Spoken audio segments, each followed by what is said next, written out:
लेकिन इस बीच बड़ी खबर आ रही है, इसी ईरान युद्ध से जुड़ी बड़ी खबर आ रही है कि अब इजराइल के हमले में ईरान में 36 छात्राओं की मौत हो गई है। ईरान के मिनाब हमले में 36 लड़कियों की मौत की खबर आ रही है और यह एक बड़ी भयानक स्थिति दिखाई दे रही है इस युद्ध में। इजराइल के हमले में ईरान में 36 छात्राओं की मौत हो गई है, 36 लड़कियों ने जान गंवाई है मिनाब में। जिस तरीके से हमले इजराइल की ओर से कई खास ठिकानों पर हो रहे हैं, ये 36 छात्राओं की मौत की खबर एक बहुत बड़ी खबर है कि आखिर कैसे छात्राओं की इसमें मौत हो गई है। हमारे सहयोगी शैलेंद्र वांगू इस वक्त हमसे सीधे जुड़े हुए हैं। शैलेंद्र, 36 छात्राओं की मौत, किस लोकेशन पर आखिर यह हमला हुआ? देखिए, दक्षिणी ईरान की ये बात बताई जा रही है जहां पर यूएस इजरायली एयर स्ट्राइक हुआ है और ये तेहरान टाइम्स जो कि ईरान का ये मीडिया हाउस है जहां पर ये बताया जा रहा है कि IRNA जो कि एजेंसी है ईरान की, जिसमें कहा गया है कि इसमें 36 छात्राओं की मौत हुई है। हालांकि इससे पहले, अब से कुछ देर पहले ही बताया गया था कि 24 लोगों की अब तक इसमें जान गई है, जो कि इजराइल और अमेरिका की तरफ से जो स्ट्राइक्स हुए हैं ईरान पर, उसमें 24 लोगों की मौत बताई गई थी। लेकिन अब ये बताया जा रहा है कि 36 महिलाओं की मौत हुई, 36 छात्राओं की मौत हुई है, जो कि दक्षिणी ईरान की ये खबर है। हालांकि एग्जैक्ट लोकेशन इसमें नहीं बताई गई है, लेकिन बड़ी बात यह है कि क्योंकि ये भी जंग की शुरुआत है, अमेरिकी राष्ट्रपति डोनाल्ड ट्रंप ये बात कह चुके हैं, साफ तौर पर कह चुके हैं, there will be bombs everywhere, यानी कि उन्होंने साफ कर दिया है कि आने वाले वक्त में ईरान पर लगातार इस तरह की बमबारी होती रहेगी। तो ऐसे में उन्होंने ये भी कहा है कि जो ईरान के लोग हैं वो सड़कों पर निकलें और इस रजीम के खिलाफ आवाज़ उठाएं, जैसे उन्होंने इससे पहले किया है। लेकिन ऐसे में सबसे बड़ा सवाल ये है कि इस वॉर की अब दिशा क्या होगी। हमने हालांकि ये भी देखा है अभी हाल ही में कि जिस तरह से ईरान ने रिटेलिएशन किया है, 8 देशों को उन्होंने निशाना बनाया है जहां पर अमेरिकी बेसिस हैं। एक एक करके उनके नाम बताए जा रहे हैं कि किस तरह से उन अमेरिकी बेसिस को निशाना बनाया जा रहा है ईरान की तरफ से। और ईरान ये भी कह रहा है कि वो पीछे हटने वाला नहीं है। लेकिन ऐसे में जो कैजुअलिटी है वो फिगर आगे भी और बढ़ सकता है, क्योंकि बताया यह जा रहा है कि ये लिमिटेड वॉर नहीं है जैसे कि हमने देखा था पिछले साल जो करीब 12 दिन का वॉर चला था। इस बार माना जा रहा है कि और लंबा खिंच सकता है और इस बार जो मकसद है अमेरिकी राष्ट्रपति डोनाल्ड ट्रंप का और अमेरिका का, वो चाहते हैं रजीम चेंज का। तो जब तक रजीम चेंज नहीं होगा, इस तरह के हालात ईरान में और आसपास के इस पूरे रीजन में बने रहेंगे। और ये एक बड़ी खबर है कि दक्षिण ईरान पर जो हमला हुआ है उसके बाद 36 फीमेल स्टूडेंट्स की मौत की खबर है। Saudi Arab, UAE, Qatar, Bahrain, Kuwait, Jordan, Syria, Iraq, 8 देशों में ऐसे जगहों को निशाना बनाया गया जहां पर अमेरिकी बेस। और अब माना यह जा रहा है कि इस तरह के हमले अभी और ज्यादा भयानक तरीके से सामने आ सकते हैं। 8 देशों पर यह हमला ईरान का पलटवार माना जा रहा है। जिस तरह से ईरान बार बार यह कह रहा था कि अब जहां जहां पर भी अमेरिका के इस तरह के बेस हैं उसे टारगेट पर लिया जाएगा। 60,000 से भी ज्यादा इस तरह से अमेरिकी सैनिकों की मौजूदगी इन बेस पर। अब देखिए अफरा तफरी का आलम। अब ईरान में जो स्थिति है यह बहुत ज्यादा तनावपूर्ण है। वहां बड़ी संख्या में भारतीय छात्र भी मौजूद हैं और ईरान में मौजूद छात्रों ने प्रधानमंत्री मोदी से अपील की है कि उन्हें सुरक्षित यहां से निकालने की कोशिश की जाए जल्द से जल्द। उनकी अपील सुनिए। Hi everyone, I'm an Indian student and currently I'm in Tehran. The situation here feels really worst and uncertain. We really don't know what's going to happen next. We're really grateful that the Government of India and the Ministry of External Affairs are in discussion for our safety. But in the times like these, speed matters a lot. I'm not even able to say these things because the airstrikes are happening and it's getting really worse for us. We just request for the quicker and clear evacuation as soon as possible.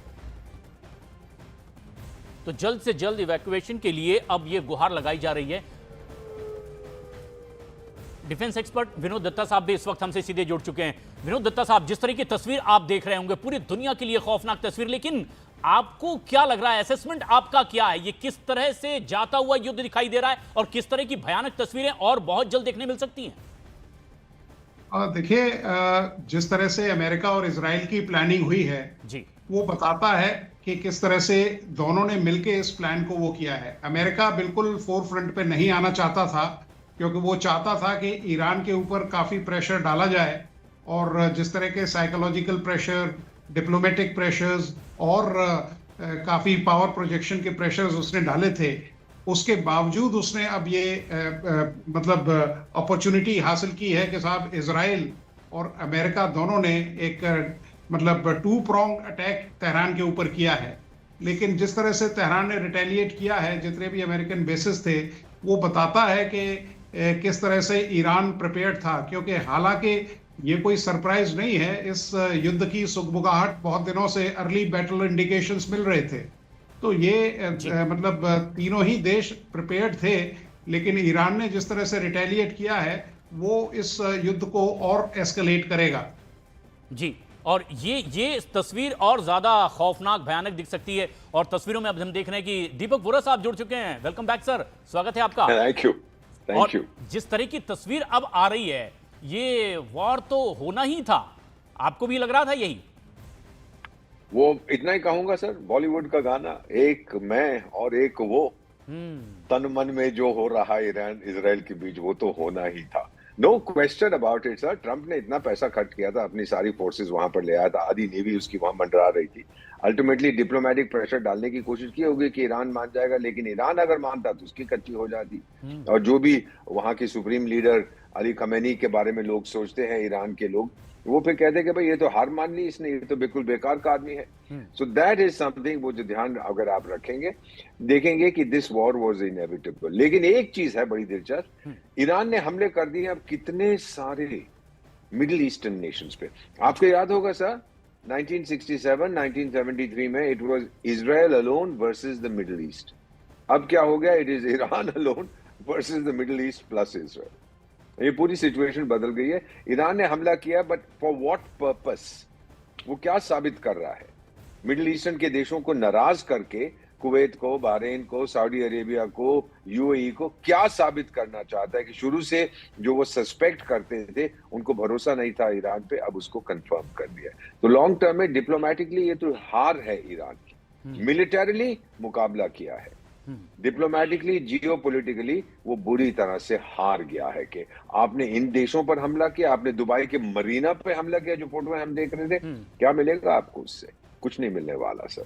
जो भी उसकी standing थी वो खत्म हो जाएगी। और मेरा मानना है सर कि अगर चूज करना पड़े, दिस इज माय असेसमेंट, रूस और चीन को between Iran and the middle east, क्योंकि बाकी जो अरब देश हैं वो भी बरखलाफ हो गए हैं, अगर दोनों के बीच में कुछ फैसला करना पड़े तो कोई भी ईरान के साथ नहीं जाएगा। दीपक वोरा साहब, आपका असेसमेंट क्या कहता है? कितने दिन, कितना लंबा ये खिंच सकता है?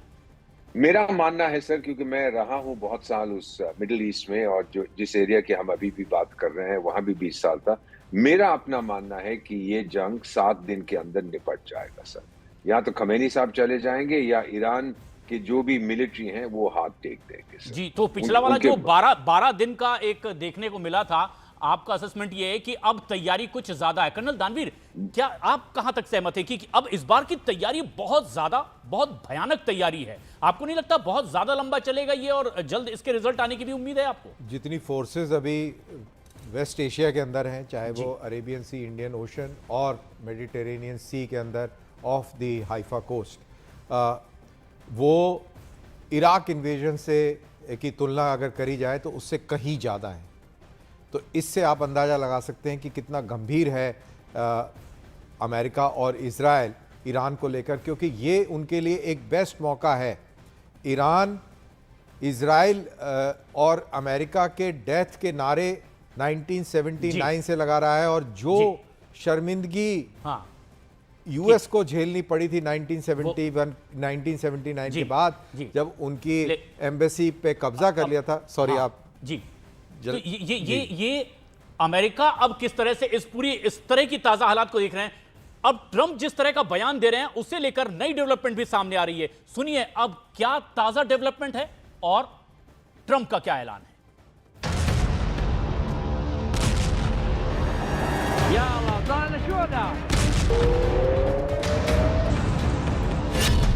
अमेरिका इजराइल का ईरान पर सबसे बड़ा हमला।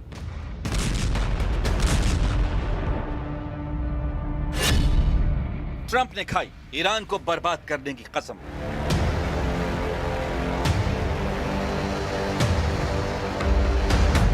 ईरान पर अमेरिका और इजराइल ने संयुक्त सैन्य कार्रवाई शुरू कर दी है। अमेरिकी और इजरायली सेना ने ईरान में सबसे बड़े स्तर पर कॉम्बैट ऑपरेशन लॉन्च किया है। अमेरिकी राष्ट्रपति डोनाल्ड ट्रंप ने साफ कर दिया है कि यह कार्रवाई सिर्फ जवाब नहीं, बल्कि एक बड़ी रणनीतिक पहल है।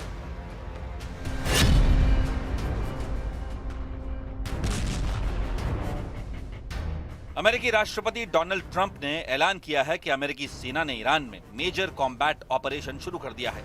उनके मुताबिक ये कार्रवाई ईरानी शासन से पैदा हुए खतरे को खत्म करने के लिए की गई है। ट्रंप ने कहा कि ईरान की गतिविधियां सीधे तौर पर अमेरिका, उसके सैनिकों, विदेश में मौजूद सैन्य ठिकानों और सहयोगी देशों के लिए खतरा है। A short time ago, the United States military began major combat operations in Iran. Our objective is to defend the American people by eliminating imminent threats from the Iranian regime, a vicious group of very hard, terrible people. Its menacing activities directly endanger the United States, our troops, our bases overseas, and our allies throughout the world. Trump ने साफ कहा कि उनकी सरकार की नीति है, Iran को परमाणु हथियार हासिल नहीं करने दिया जाएगा। उन्होंने ईरानी शासन को खतरनाक बताते हुए कहा कि ईरान हर संभव कदम उठाएगा ताकि तेहरान परमाणु क्षमता विकसित न कर सके। It has always been the policy of the United States, in particular, my administration, that this terrorist regime can never have a nuclear weapon. I'll say it again, they can never have a nuclear weapon. अपने बयान में Trump ने बेहद सख्त शब्दों का इस्तेमाल किया। उन्होंने कहा कि अगर जरूरत पड़ी तो अमेरिका ईरान की नौसेना को तबाह कर देगा, उसकी मिसाइलों को नष्ट कर देगा और उसके मिसाइल उद्योग को जड़ से खत्म कर देगा। We are going to destroy their missiles and raise their missile industry to the ground. It will be totally, again, obliterated. We are going to annihilate their navy. We are going to ensure that the region's terrorist proxies can no longer destabilize the region or the world. Iran पर इस सैन्य कार्रवाई के बाद अब क्षेत्र में तनाव चरम पर है। पूरी दुनिया की नजर इस बात पर है कि तेहरान क्या जवाब देता है और क्या यह टकराव बड़े युद्ध में बदलेगा या कूटनीतिक समाधान की कोई राह निकलेगी। फिलहाल हालात बेहद संवेदनशील हैं और आने वाले कुछ घंटे निर्णायक साबित हो सकते हैं।